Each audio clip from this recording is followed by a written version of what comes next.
what's going on? Welcome back to my channel. For today's video, I have my very late December TBR.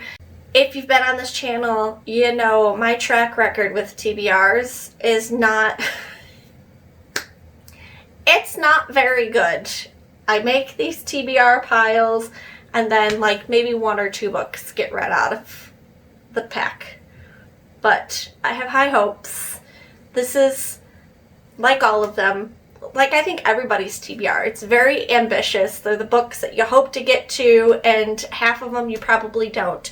But these are very Christmas and winter heavy, with it being in December.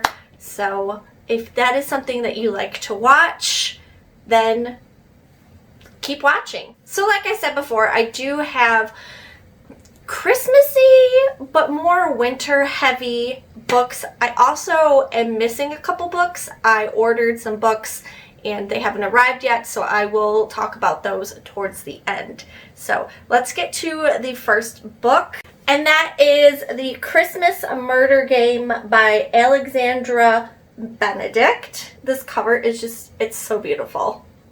It's very gothy. I love it. I think that's what drew it to me. I was like, I don't even know what this book is about, and I want it. So this is pretty much a, what do you call, escape room in a book. If you like escape rooms, I'm sure you're gonna love these. I've done one escape room in my whole life, and to be honest, my dyslexic self, it was too advanced for me. So it was like one and done. I will never probably do an escape room ever again. So this says on the back, 12 clues, 12 keys, 12 days of Christmas. But how many will die before 12th night? The annual Christmas game is afoot at Endgame House, the Armitrig's grand family home. This year's prize is to die for, deeds to the house itself. But Lily has no intention of returning. She hasn't been back to Endgame since her mother died 21 years ago, and she has no intention of claiming the house that haunts her dreams. Until, that is, she receives a letter from her aunt promising that the game's riddles will give her the keys not only to Endgame, but to its darkest secrets, including the identity of her mother's murderer. Now, Lily must compete with her estranged cousins for the 12 days of Christmas. The snow is thick, the phone lines are down, and no one is getting in or out. Lily will have to keep her wits about her, because not everyone is playing fair, and there's no telling how many will die before the winter is declared. So I'm really excited about this. I think it's, when I first read about it, it compared itself to Clue, like the game, but like the movie version of Clue, the old school movie. Do you know what I'm talking about? And like an Agatha Christie murder. So I'm really excited about this. Will I understand it? Because again, me, escape rooms, understanding clues.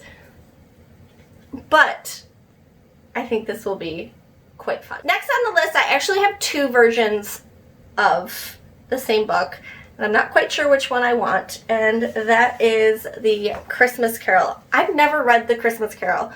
Of course, every year, like Christmas time, you watch all the different versions. Like the Muppet one is, the Muppet Christmas is prime. I think that might be the best version of a Christmas Carol movie,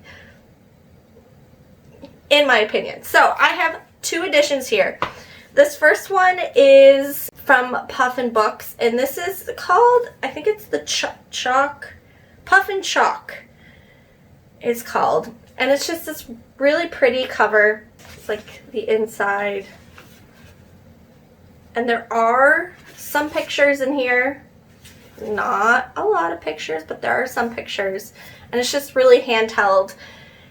I've been enjoying bringing books with me on the bus, because while I'm waiting for my kids to arrive, I will read, and so this is tiny enough where I can slip this in my purse and read. So that's the first version of this book. The second one I've had for a couple of years now. This is, of course, A Christmas Carol, but it's illustrated by Yelena, oh goodness, Bryskanowska. I'll leave her name down below. And this just has beautiful illustrations of A Christmas Carol. So I don't know, I might read both because I don't know, like I feel like I need to pick up, I don't know if this is the full versions of these books. Let me know in the comments down below if you know if these are the full versions of the original story. I guess I'm assuming everybody and their brother knows what A Christmas Carol is about, but if you don't, we follow Ebenezer Scrooge and he just hates Christmas. That's where the phrase bah humbug comes from. And one night he is visited by 3 ghosts, Christmas spirits. We have past, present, and future. And he just goes on this journey to see the Christmas spirit. Or how his Christmas should be, or something like that. But yeah, so he basically follows these 3 Christmas spirits, past, present, future, and he becomes a changed man at the end. So yeah, I'm excited to read this. Like I said, I've never read A Christmas Carol before, and I think it's about time. Next on this list is one I mentioned in the last TBR, and I did say I was going to hold off really on this because it was more of a Christmas-y book, and that is Plum Pudding Murder by Joanne Fluke. This is part of the Hannah Swenson Cozy Mystery series. This is book 12 in the series. I'm slowly making my way through the series, but I love this series. So we follow Hannah Swenson. She lives in a small Minnesota town. She owns a bakery called the Cookie Jar, and in each installment she is an amateur sleuth. Somebody dies in the town, or somebody comes to the town and dies, and she tries to figure out the whodunit of the murder. So of course this one's going to take place during the holidays, and I cannot wait to read this and get back into this town. The next couple of ones are more of what I hope to be more wintry ones, and books I can continue to read into January. The first one, I'm not sure if this is a winter book at all, but it has an angry gingerbread on the cover, and that's A Wizard's Guide to Defensive Baking by T.Kingfisher. Look at that. Angry gingerbread man. That's why I'm like, oh, gingerbread man. Christmas. So on the back it says, 14-year-old Mona isn't like the wizards charged with defending the city. She can't control lightning or speak to water. Her familiar is a sourdough starter, and her magic only works on bread. She has a comfortable life in her aunt's bakery, making gingerbread men dance. But Mona's life is turned upside down when she finds a dead body on the bakery floor. An assassin is stalking the streets of Mona's city, prying on magic folk, and it appears that Mona is his next target. And in an embattled city suddenly bereft of wizards, the assassin may be the least of Mona's worries. So I'm really excited to read this one. T.Kingfisher is an author I have read before. I read a really short one called, I don't remember. I'll leave it right here. I don't remember what it was. It was a really short one I got in my Nightworms, and I loved it. It was a retelling. Please don't mind Tula in the background. She's got a toy she's playing. So I'm really excited to see what she can do, like with her own story and not a retelling. So I'm really excited to read this. Next we have a horror book that screams winter to me, and that is Near the Bone by Christina Henry. Christina Henry wrote one of my favorite retellings of Alice in Wonderland ever, so I'm super excited to read this one. It has these beautiful red sprayed edges.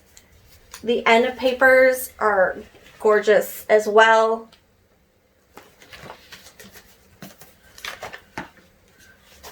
There's the hardback, and it just has this really creepy creature on the front cover. So let me read to you what it's about. Maddie can't remember a time before she and William lived alone on a mountain together. She must never make him upset, but when Maddie discovers the mutilated body of a fox in the woods, she realizes that they're not alone after all. There's something in the woods that wasn't there before, something that makes strange cries in the night, something with sharp teeth and claws. When three strangers appear on the mountaintop looking for the creature in the woods, Maddie knows their presence will anger William. Terrible things happen when William is angry. So it seems like, you're in the woods. It's going to be super creepy. There's a creature going on. Hopefully there's some snow. It looks like snow in the cabin. I don't know.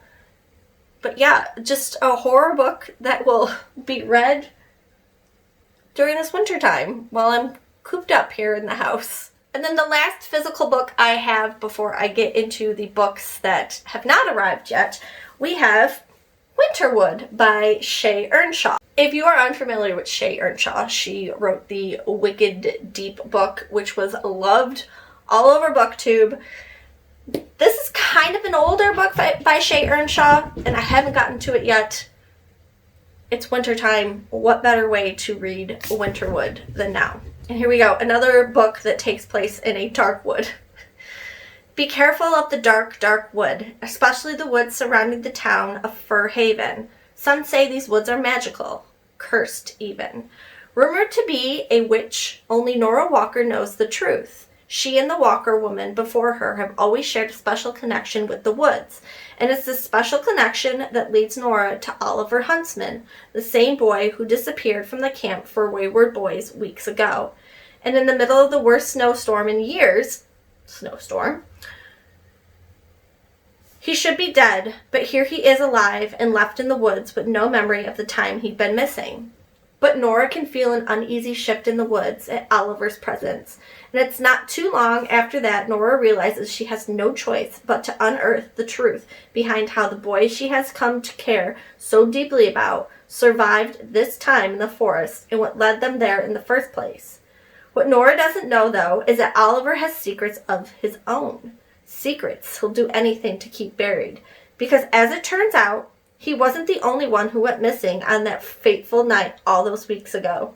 For as long as there have been fairy tales, we have been warned to fear what lies within the dark woods. And in Winterwood, Shay Earnshaw shows us why. So I am really excited to get into this one. We have a Winterwood. We have witches. Super excited. All right, so let's talk about the books that are not here physically with me quite yet. In the first one, I'm really excited. I'm super, super excited about this one. If you watched, not the last vlog, but the vlog before that, I read Slewfoot by Plum and absolutely just fell in love. So it cannot be Christmas, in my eyes, without purchasing Krampus by Plum. Now I'm a spooky girl, so Christmas time means Krampus time for me.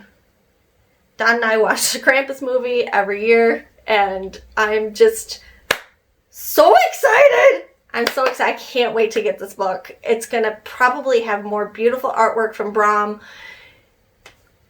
I don't even know what it's about. I almost don't care what it's about.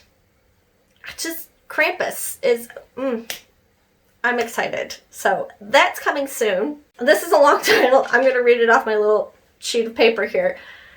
I got it a while ago and it hasn't come in yet. And I don't know if it's because it's an independent author. It claims it should be here December 15th. But I bought The Den of Winter, Beware the Krampus and Other Wicked Christmas Creatures by Sarah Clegg.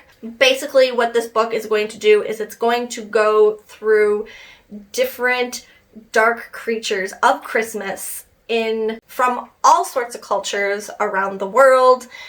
It's not just Krampus. It's really not. So I'm excited to learn about other menacing Christmas creatures, if you will. So excited to have that book. And then the other book that I actually started on audio today, and I'm not sure how I feel about it yet, but I'm listening to The Most Wonderful Crime of the Year by Ellie Carter. I decided to give it a try because I saw a lot of people get it from Book of the Month. Will it be cute? I don't know. So far, we follow this author, and she recently her husband left her, and she's given this opportunity to go to England because a huge fan has decided to bring them on board. Now, I'm assuming with the title, The Most Wonderful Crime of the Year, there's going to be a crime. I think what this will be, and you can tell me if I'm wrong, I think it's going to be a cozy mystery combined with romance. Which the last book that I had read that tried to combine those things didn't go over very well. So I'm a little apprehensive about how this will be. But yeah, that's we're hoping. We're hoping it's going to be good. So this is all the books that I hope to get to in December, along with the books that have not arrived yet. This is an interesting stack. You know, you got some really good Christmassy books, and you got some horror in some Winterwoods. I'm excited to get through them all. So let me know what you guys are reading this holiday season, or what you want to bring over into January. Is it snowing where you guys are? It is snowing here. Everything is covered in snow outside. It's very wintry. We're getting close to Christmas. And yeah, that is it. If you haven't already, please subscribe. Become a member of this beautiful bookish family. Hit your post notifications so you're notified every time I upload a video. And with that, I hope to see you all really soon in my next video. Bye!